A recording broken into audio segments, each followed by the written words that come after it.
The meeting of mayor and council together. Thank you all for being here. If you'll rise for the invocation by Councilman McCoy. As you would be back today. Dear Lord, thank you for the opportunity to gather in your name. Lord, that if you would, for your wisdom and your guidance, and allow us to make proper decisions, and it's your will for this city. And Lord, thank you for the opportunity to gather this past Saturday with our community, a great event for the city, and continue to work on us to make proper decisions moving forward. In Jesus' name we pray. Amen. Amen.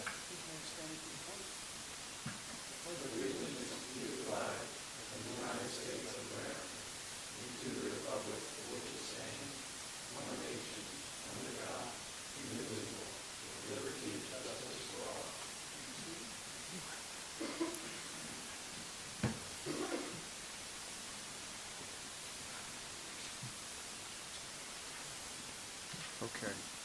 All right. Our live feed is experiencing some technical difficulty. They're working on it now, so hopefully it'll. Is it just video or audio or both? Audio. Okay. So if I say that, they really can't hear. But you all heard that we did say that. Okay. All right. Okay, are there any changes to tonight's agenda? No, sir, there are not. Okay, you've all received the minutes from our last meeting. If there are no questions or comments, I'll accept the motion to receive those minutes. So moved. We have a motion from Councilman McCoy. Is there a second?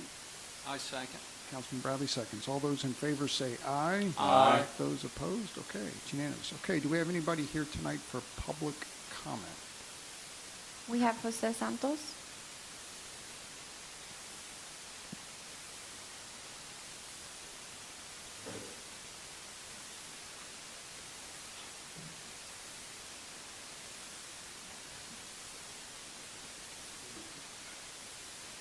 Jose Santos, 323 Harrington Street, Seaford, Delaware.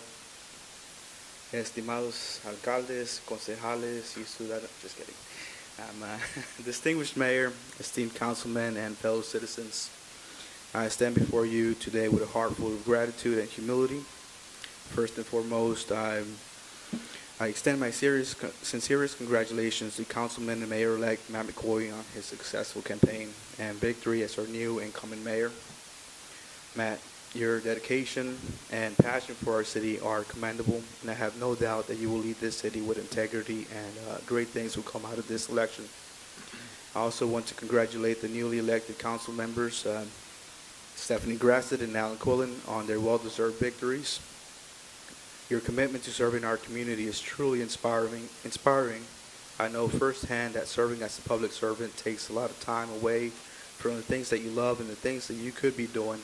And all of this is done with the purpose of improving the lives of others.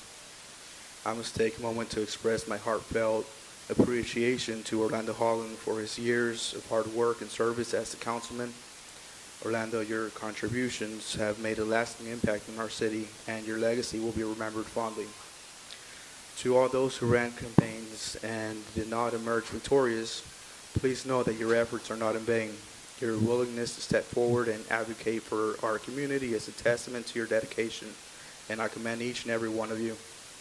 As for myself, I have dedicated myself to serving the Seaford tirelessly, and I'm still not tired.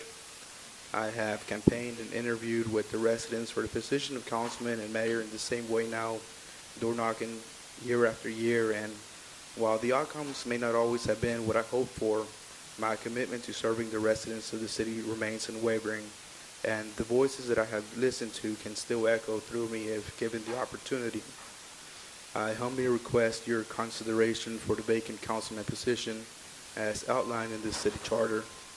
Councilman and Mayor-elect Matt McCoy's seat will need to be filled for the remaining year of his term by the current or incoming city council, and I believe my deep roots in the community, the votes of confidence that I have received throughout the years, extensive involvement in local organizations, and prior experience on the city council makes me well suited to represent the diverse voices of Seaford, and I would really appreciate it.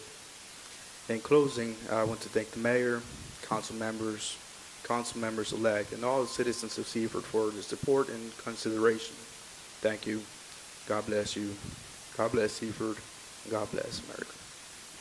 Thank you. Thank you. Do we have anyone else for public comment?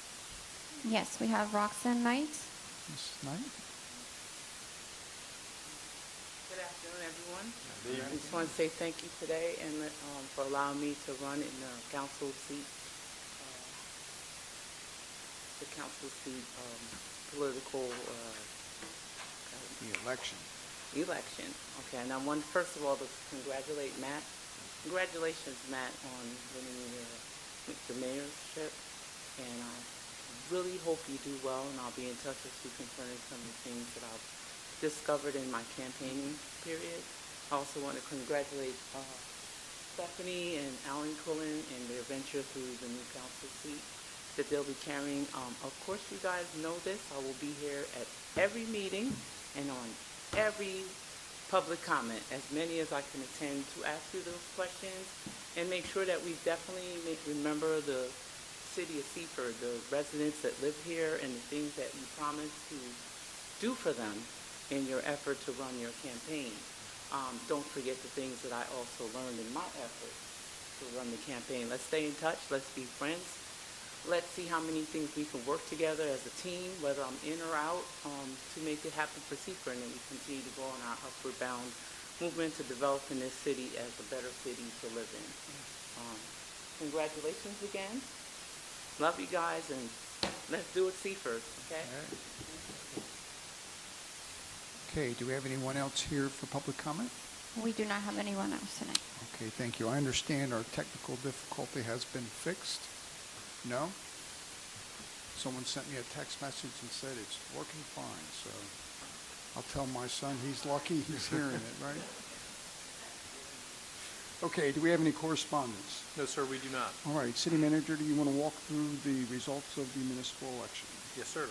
So the results of the municipal election that were held April 20th are as follows.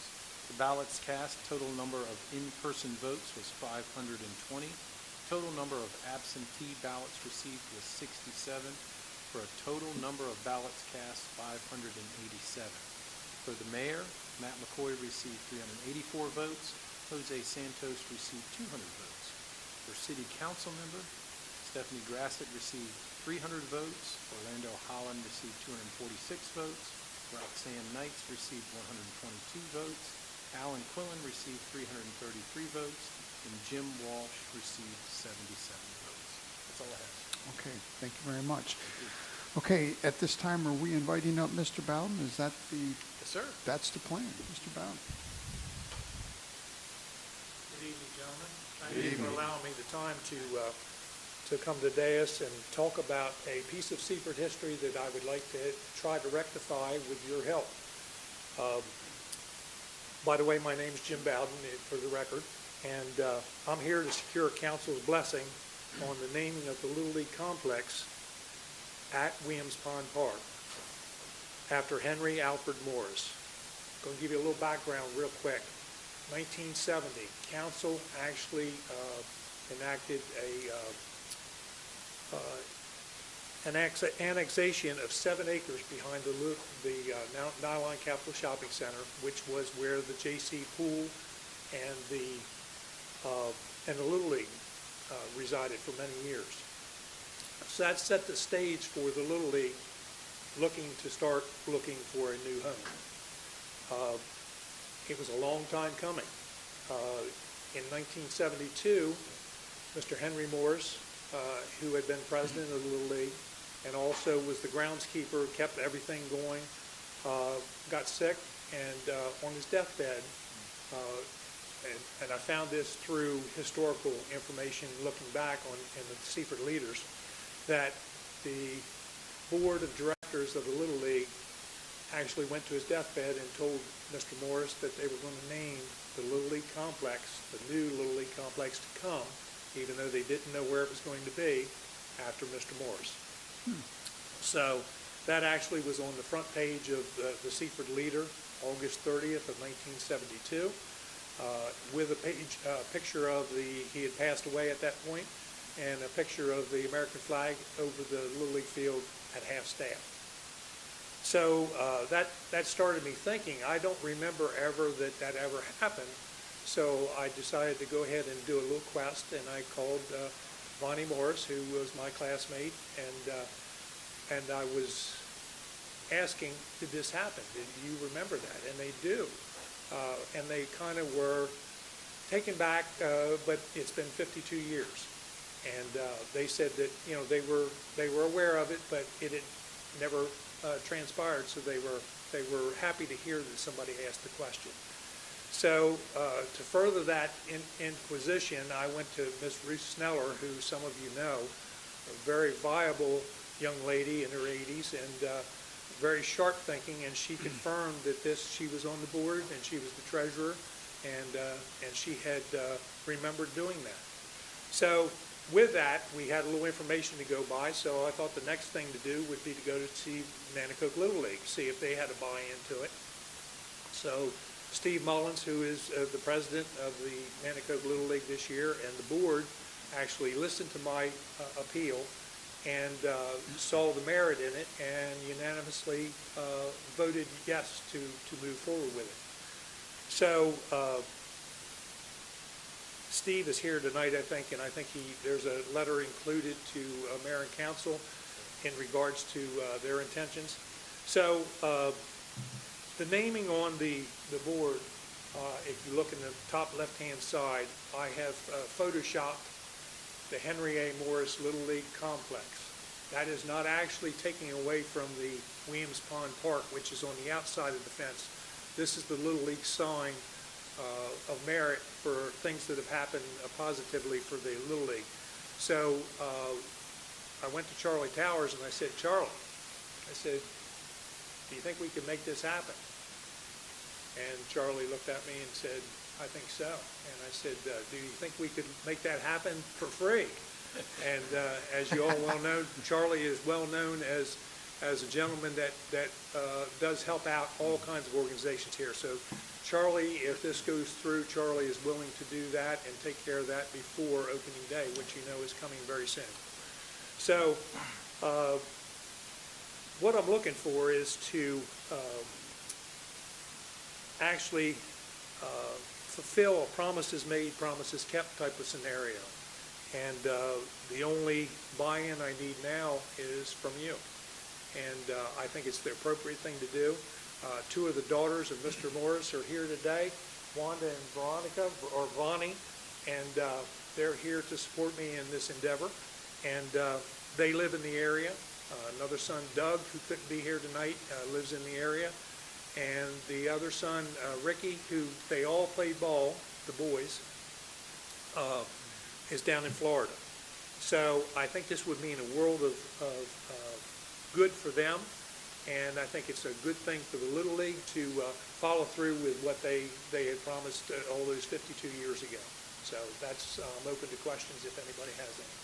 Well, Mr. Bowden, you always impress me with your passion for history and connecting those dots. And, you know, most of us don't, Mr. Henderson and Mr. Bradley probably remember the Little League parks out there at the old shopping center, and there's been discussion. I played there. You played there. Yeah. So to tie that together, and if the city had come out and said they were going to do something, I love that you're coming back and saying, let's make that happen. I think that's honoring. So, Councilman Bradley? I'd like to add something to that. I've known the Morris family practically all my life.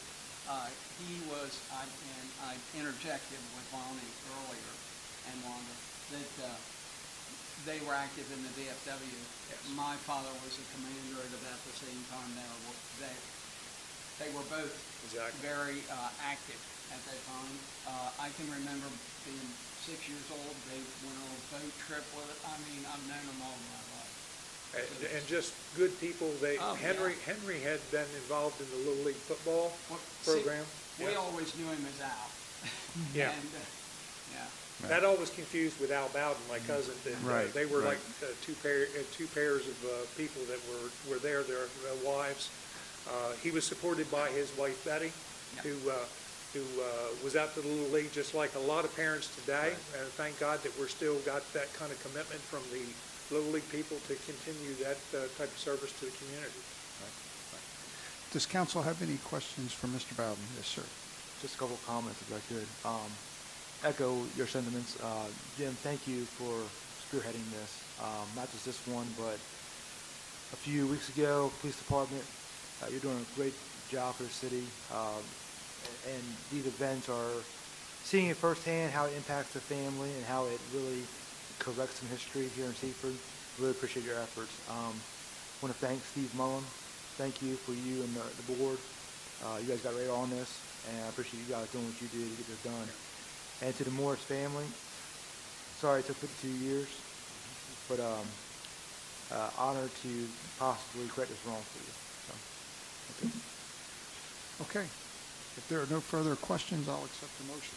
I would like to make a motion to approve the request recognizing Mr. Henry Al Morris at the Little League Complex as presented. Okay, we have a motion from Councilman Bradley. Is there a second? I'll second. Councilman Henderson seconds. All those in favor say aye. Aye. Opposed? Okay, it's unanimous. Thank you so gentlemen. much. Let's get on Appreciate Mr. it. Towers now and get it done. Thank you. Yep, thank you. Congratulations. Thank you. Okay, next we're going to talk about Section 23 of the Fire Department appropriation. Are you walking us through that? Yes, sir. I'm going to lean on the Vice Mayor for a little help. But what we're presenting tonight is a suggested revision to the city charter. It's Section 23, and the title of that is Fire Department Appropriation.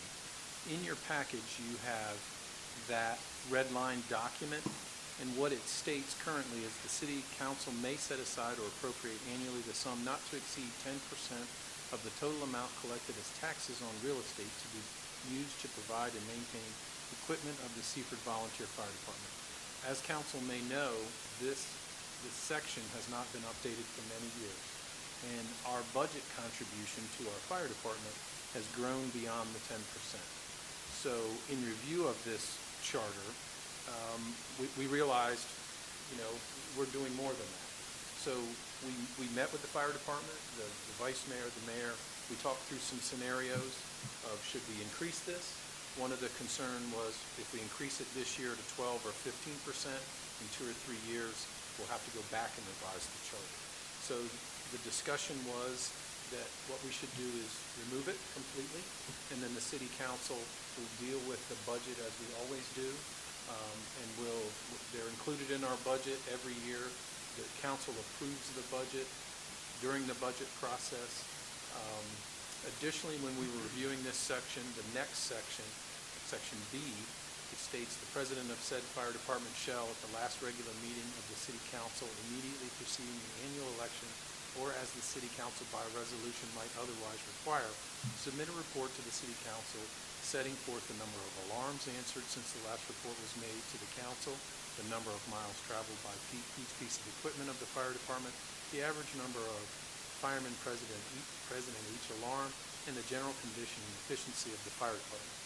As everyone on council knows and the public knows as well, the fire commissioner, the vice mayor, gives a report of basically the status of the fire department every council meeting.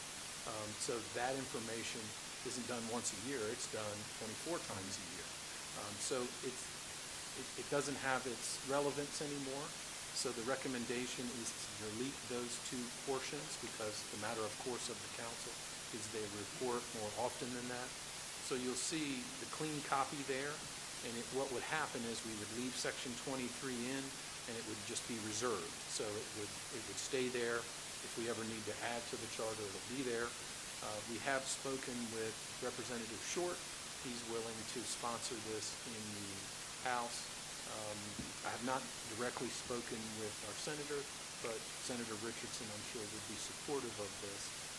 So the process would be if council is accepting of this, we would then send it off tomorrow for sponsorship.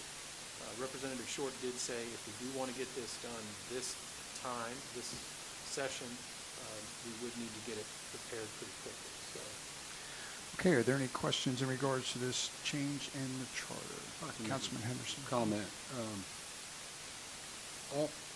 Although the Section A, we do technically exceed the 10%, we have a lot of in-kind contributions that it makes it a little fuzzy. But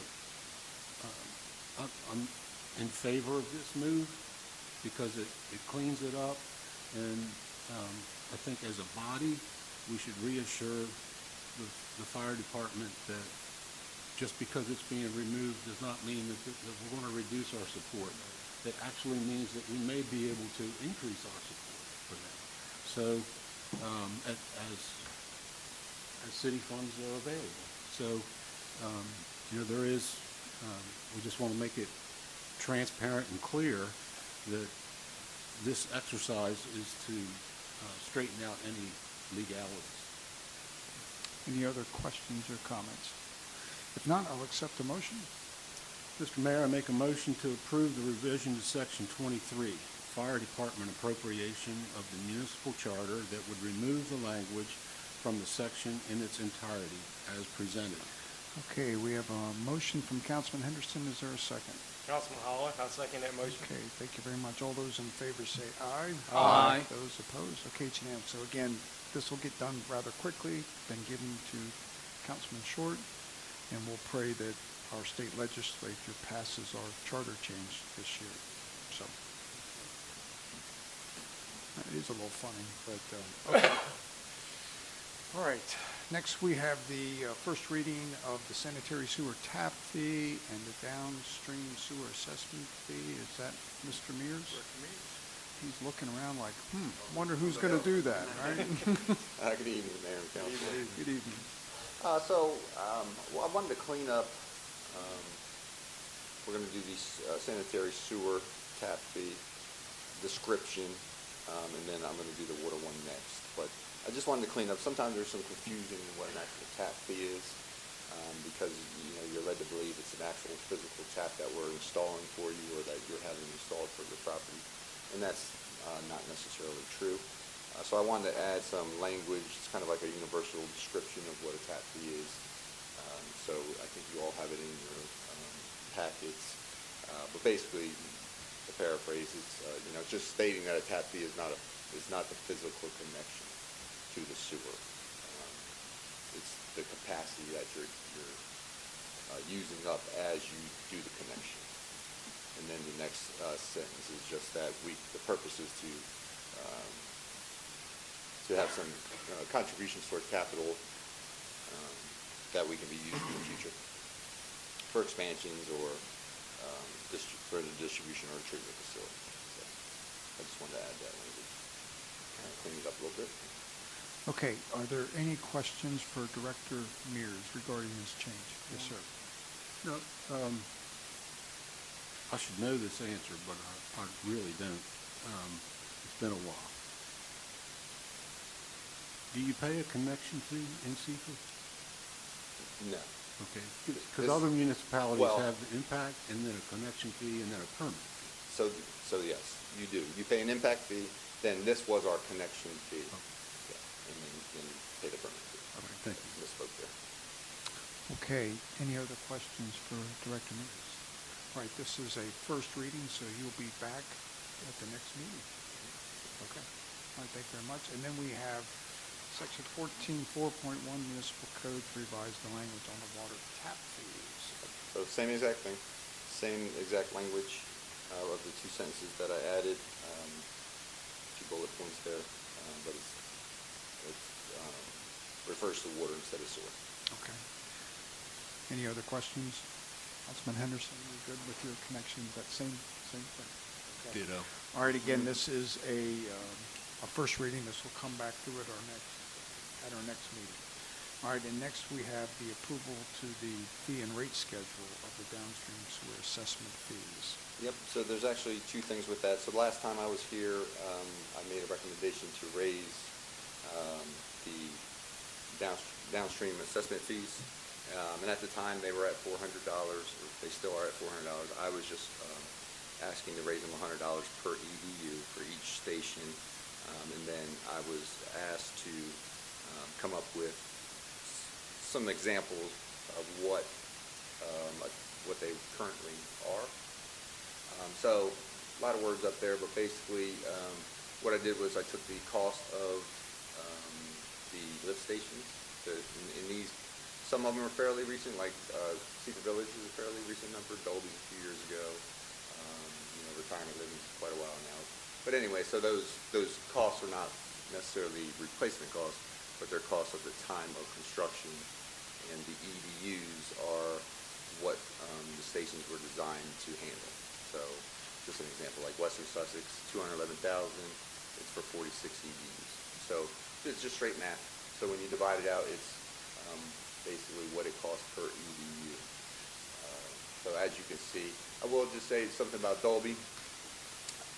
Dolby was, Sussex County wanted us to use a little different peaking factor for the determination of the amount of EDUs that can go into that lift station. So that number is really high. The EDUs are really high, which drives the EDU number cost really low. So, if we would have used our number, it would have been more like 954 EDUs, which would have made that number quite a bit more. Probably a lot closer to the Seaford Village. They're sized pretty close to the same. So that's the information I came up with, but it's up to your discretion as far as what you want to do with the actual fee that we charge. I'll just say this, so like if we were to build anything, we put that gravity sewer main on Route 13. If we were to have any kind of economic development there, every EDU would be charged for 2 lift stations, which would be 3 lift stations, would be Herring, would be then to Seaford Village, and then to retirement living. So if we use these numbers, you're talking $3,000 to $4,000 per EDU or so that we would have to charge a developer. So just for that example. All right, questions for Director Mears? Councilman Henderson? I really do appreciate you putting this together. I know it took a lot of effort. Sure. Some of those, are they all full? Are they all at their rating? Because retirement living is old and it's got more EDUs coming into it than when it was built. Are those 2,400 numbers the design Yes. rating and they're still under Yes. capacity? Okay, thank you. Any other questions for Director Mears? Okay, so we're not, We'll bring this fee and rate schedule back. Mr. Mears brought this back because of the questions at the last meeting, but we'll do this to coincide after the second meeting, so the code comes into place. Just while Mr. Mears is here, do you want to also just touch on the industrial pretreatment Yes. change? I do. Yep. So in that fee and rate schedule change, you've seen redlined was some industrial pretreatment ordinance fees that we charge. So basically, what these fees are is for any industrial user that is categorized by EPA. We have a pretreatment program that we have to administer to them for our wastewater treatment facility. We have gained quite a few more now that we've taken over Bridgeville and Greenwood, so we do go up there and do a few as well.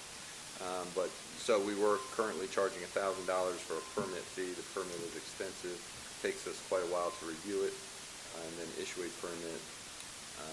But the driver kind of behind all this was we have what currently is a $500 annual monitoring fee, and we have to go out there once a year and actually pull samples and do a lot of analysis on a whole bunch of different things. And currently that fee is, for us, is almost up to $800 now, so we're not even covering our costs. So that's why I would like to bump that up to $1,000. And just for the record, you typically issue these annually, is Yes. that correct? And when is the next cycle of issuance? Well, let me take that back. We don't issue them annually. We do 3-year permits. Okay. So we just about everybody we just did this past year. So in about 3 years, they'll come due again. But we do this annual charge every year. So you would, I asked the question, you would be okay, your department would be okay if we didn't adopt this for another 30 days or so? Yes. Thank you. We do, maybe this is what you were asking, we do bill that annual charge in January. Okay. So most of them have already been billed. Got it. Thank you. okay. Okay, so this will come back through at the time it comes Yes. through. Okay, Director Mears, thank you so much. All right. Next, we have the decommissioned police vehicle bids. Yeah, so the chief and the chief identified 5 vehicles at the police department that are no longer useful, and some of them are in very bad shape. He'd like to get rid of them because we don't have the space on the property, so on and so forth. So we did do a bid. We put together a bid to ask for bids from the community, whoever would be interested in that. We received no bids. So, in speaking with the chief, we still need to get rid of them. One suggestion we have for council to consider, we can reach out to a dealer and see if there's any value in them, or a junkyard, see if they'll pick them up and give them any scrap value or salvage value for them, just to get rid of the vehicles. But we did try to follow our bid process with no success. Okay, so you're looking for a motion to allow you to pursue this to get rid of them in some, correct? Yeah, I'd like to get rid of them, Okay. just to get them off our site. Understood. Okay, any questions from council? Yes, sir. What advertisement did you use trying to get rid of them?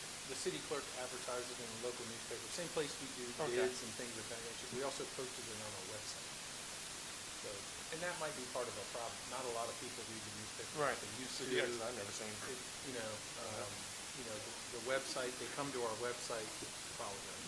They come to our website, to do business with the city, not necessarily to look at our bids. Okay. And again, just to reiterate, most people read the newspaper, so they would have They do. seen that. They read the newspaper, but the bid section, I think they skip over. We love the newspaper. Thank you for the clarification. That's right. Thank you for helping. Resubscribe today, please. Okay. So if there are no further questions or comments, we'll accept the motion.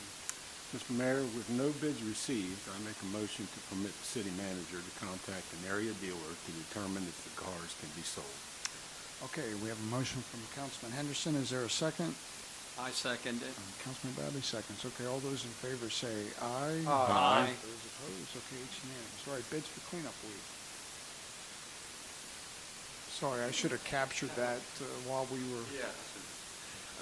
Yep, so this is our annual cleanup week bid. We received 2 bids. The low bidder is Casella, who was the same bidder that we had, same contractor we had last year, and also does our monthly pickup. It's the same exact price that it was last year, $23,700. Okay, any questions in regards for the bid cleanup? If not, I'll accept the motion. Mr. Mayor, I make a motion to award the bid for cleanup week to Casella in the amount of $23,700 as presented. Okay, we have a motion from Councilman Holland. Is there a second? I'll second the motion. Councilman McCoy seconds. All those in favor say aye. Aye. Those opposed? Okay, it's unanimous. And next we have bids for street paving.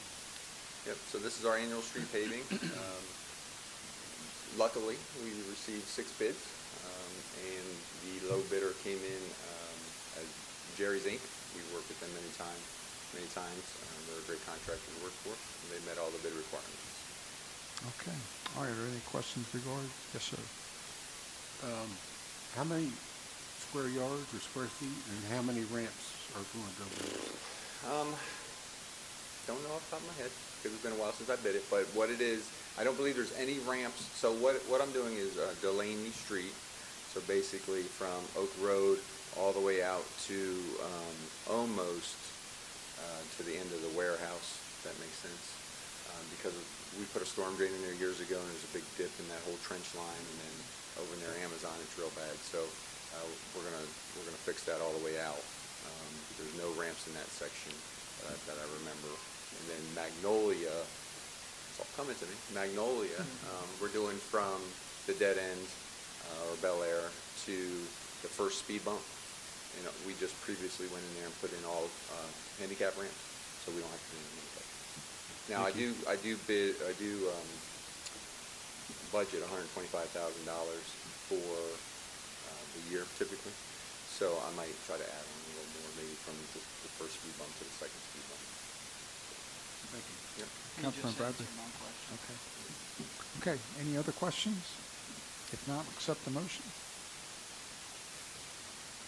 Mr. Mayor, Councilman Holland, I make the motion to award the bid for street paving to Jerry's Paving in the amount of $91,878.50 as presented. Okay, we have a motion from Councilman Holland. Is there a second? I'll second the motion. Councilman McCoy seconds. All those in favor say aye. Aye. Those opposed? Okay, it's unanimous. Any old business? No, sir. Reminders and meetings? Okay, Little League Opening Day, May 4th, 9 a.m. at Williams Pond Park. Budget meeting number 1, May 7th, 6 p.m. in the council chambers here at City Hall. citywide cleanup May 13th through May 17th. And then the last thing I have, Tricia Newcomer, Director of Economic Development and Community Relations, will be the acting city manager from April 28th to May 6th.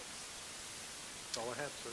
Okay, I think we're missing National Day of Prayer. Is that on Thursday, May 2nd at 12 o'clock here at City Hall? 12:20? 12:20, okay. The invitation was probably from me. Yeah, I should know that. 12:20. So that's Thursday here on the steps of City Hall. There's another meeting for Nylon Boulevard in that area on the sewer connection. Didn't we have a public meeting on that? We did. Are we having another one? We do not have one scheduled, no. Our engineers are, and it's Rodney Reed and Keene Street area. Okay. Some of the Nylon Boulevard do connect into that, some of the Nylon Boulevard residents. We don't have another meeting scheduled. We've had requests for it, but we're trying to work with them individually. Okay, perfect. Thank you for answering that. Okay, we'll go to committee reports. We'll start with Code, Parks and Rec, Councilman Bradley. Mayor Genshaw, City Manager Anderson, fellow council members, newly elected council members, city employees, and guests. Before I begin, I would like everyone to say a little prayer for Mr. Dan. He had an emergency triple bypass and has been in intensive care. Secondly, I would like to congratulate everyone who was elected. I was pleased with a clean campaign. Each person that ran had a primary goal in mind to help make our city a better place, and I commend them for that. I would also like to single out one individual though, Roxanne Knight. For the past year, almost every event I attended, there she was, and I think it should be noteworthy. As my friends tell me, you have been circling the runway. It's time to learn the paint, so we'll move along. Parks and Recs. I currently worked on the irrigation on High Street. Scout and I have been inspecting the progress 6 a.m. daily. First week of soccer, 262 participants. Lighted Up Blue was Thursday evening. Even though it rained, it convened here inside, and I was humbled by the presentation. It really was. It's quite nice. Now if I can go to the next sheet, I'll move right along. Gateway Park Fountain is functional. First week of men's slow pitch softball. Code enforcement, 112 building permits so far, which is quite remarkable, and 1,803 rental licenses. I'm going to report on Adopt a Block. Christine Darby approached me and has mentioned her efforts to keep the area around the art gallery clean. Councilmember-elect Grassett has volunteered to do the area around St. John's, and I have committed myself to do my block, and part of it is going to be between Poplar and Front, and I may need use of the front end during the process. Respectfully submitted, Mike Bradley. Thank you. Have you seen it? Thank you, sir. Next we'll go Police and Fire, Councilman Henderson. Thank you, Mr. Mayor.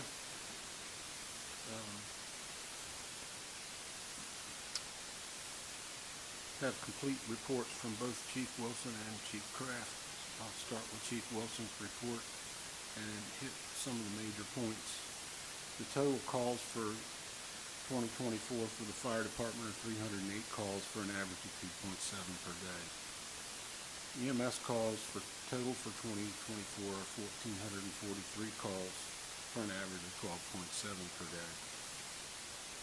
Under significant incidents, there were no significant incidents within the city. There was one out-of-city call and 3 mutual aid calls during the period between April 6th and April 16th. Under apparatus status, engine 87.5 is out of service for maintenance lights. and it should be back soon. It may even be back today. Ambulance B87 struck a sprinkler pipe while entering Tidal Health Nanticoke emergency room entrance with no damage to the truck. Under training, Wednesday, April 17th, there was a training at Station 71 Blades for vehicle rescue evolutions with Delaware State Fire School.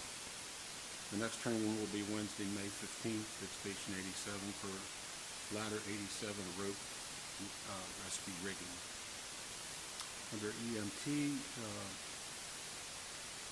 say a prayer for Larry Whaley. He's out, firefighter EMT Larry Whaley, he is out on medical leave. New firefighter EMT Kyler Martin has resigned his employment as of April 22nd due to distance. I mentioned him maybe 1 or 2 meetings ago.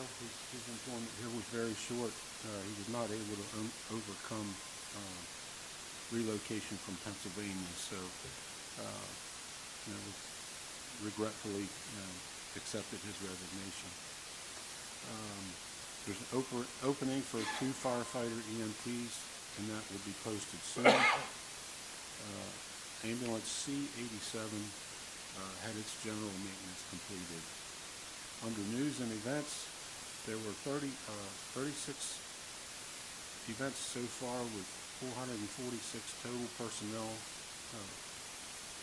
and 750 hours of service total so far this year. And I would say, in wrapping up the fire report, that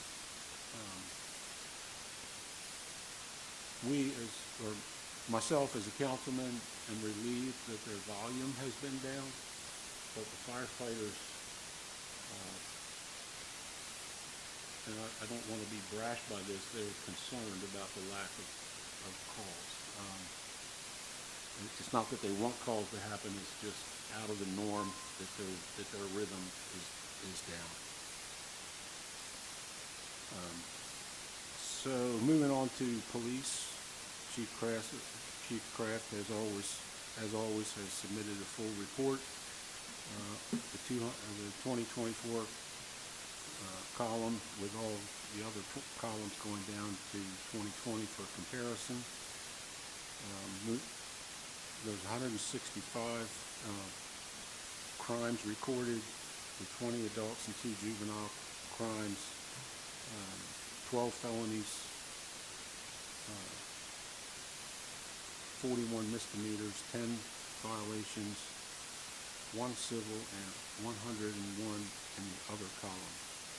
We're an 84% clearance rate, which is down from the last period, but still above average.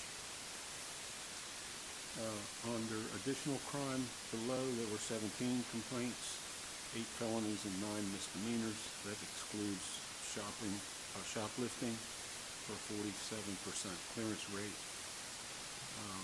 That clearance rate, I believe, is a little bit lower than last period, but you might notice that there are more pending active cases. The last period you had a lot of pending inactive cases.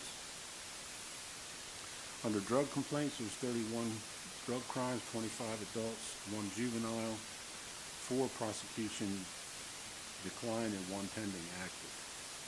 1 search warrant on Conwell Street and 1 overdose that was responded to by the police department on Cypress Drive.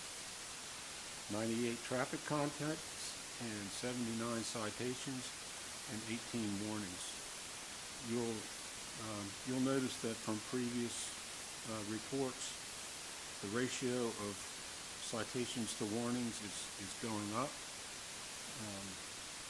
and the number of traffic contacts is basically staying the same. They're able to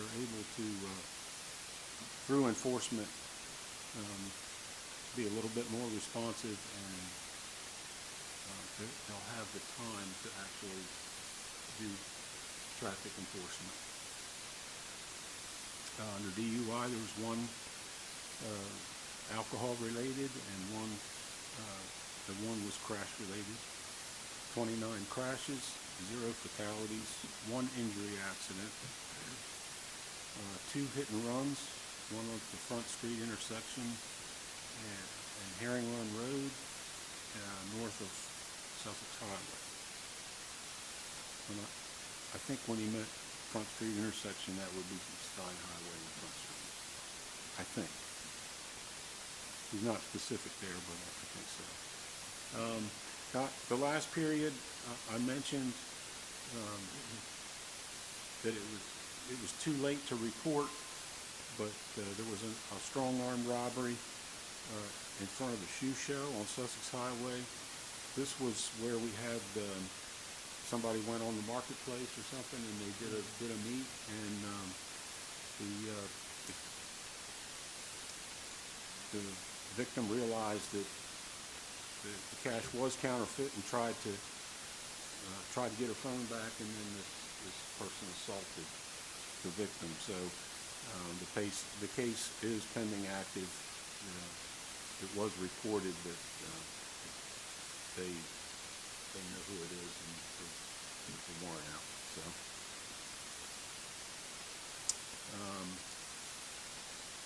I'll forego the others. I'll let you go through the other major incidents or significant incidents, except for the last one on the 13th. On the 13th of April, Seaford Police Department were dispatched to the 200 block of East King Street for subjects squatting in an abandoned house. So there were 3 suspects that were arrested. They were later released on unsecured bond, but they are the same 3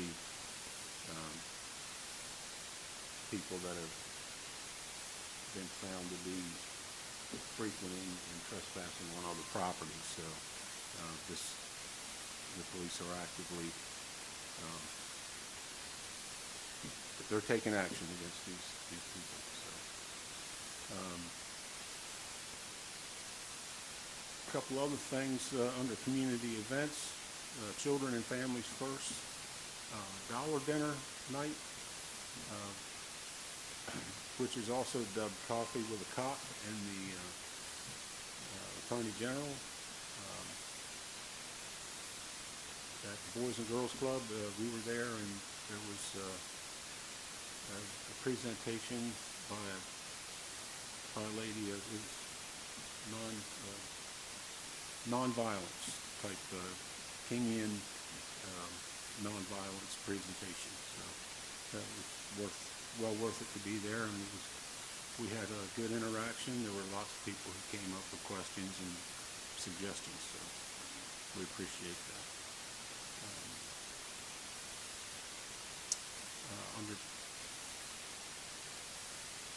That's a good place to stop right there, sir. Okay. Oh, one more thing. Yes, sir.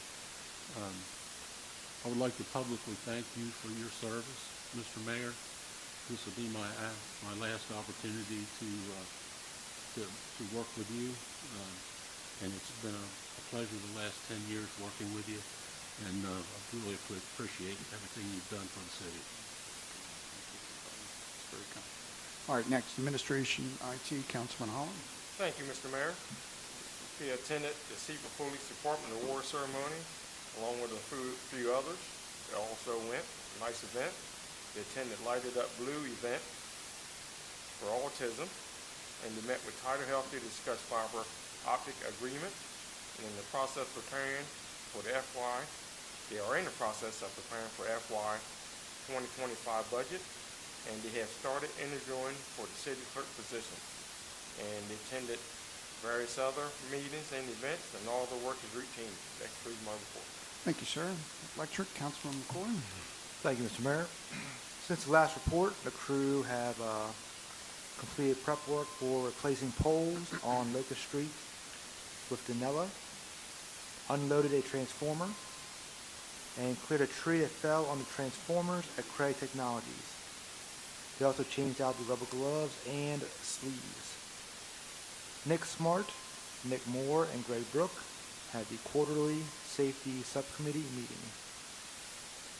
Regarding our director, he had a standard director's meeting, staff meeting, and worked on the FY25 budget. Over the course of the next few weeks, they're going to work on the TRMP project. So working at the KRM building and the Western Sussex Business Campus, and continue changing the lights on Sussex Highway to LED.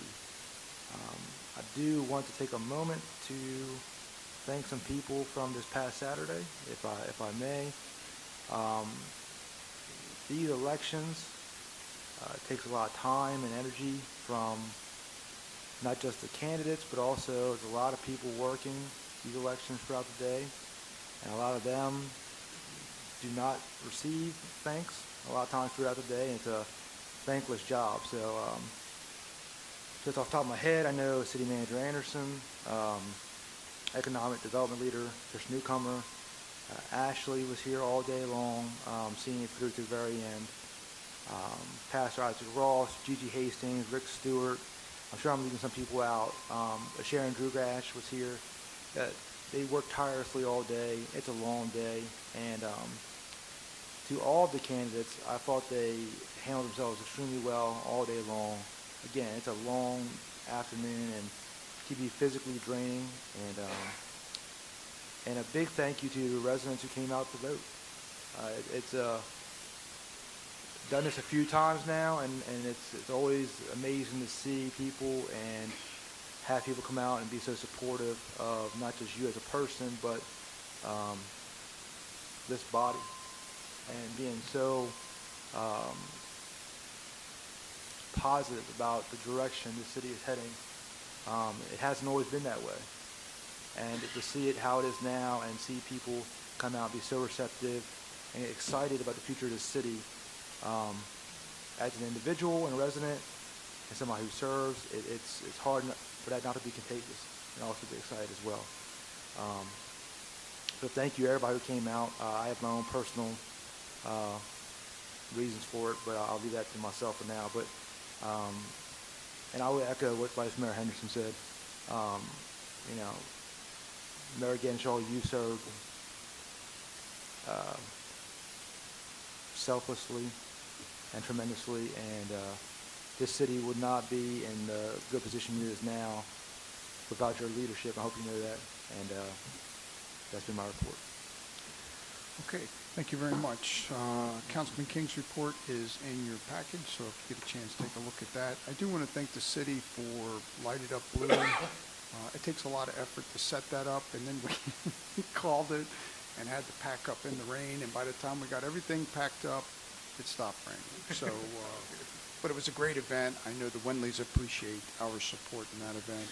I do also want to thank the police department for their awards banquet. It's always one of the highlights to be invited to that, to hear what our officers do. It's amazing. You hear it in the report, but then when you see your young officer out in the audience with their family, you realize the danger they're in tackling these individuals doing bad stuff. It really just gives you a different sense of what they're doing.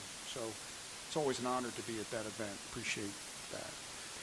And with that, I'll say it's an honor working with all of you. It has been truly a pleasure, and been fortunate enough to witness God do amazing things, and it's been great working with all of you. So this will be my last time to ask for a motion to adjourn.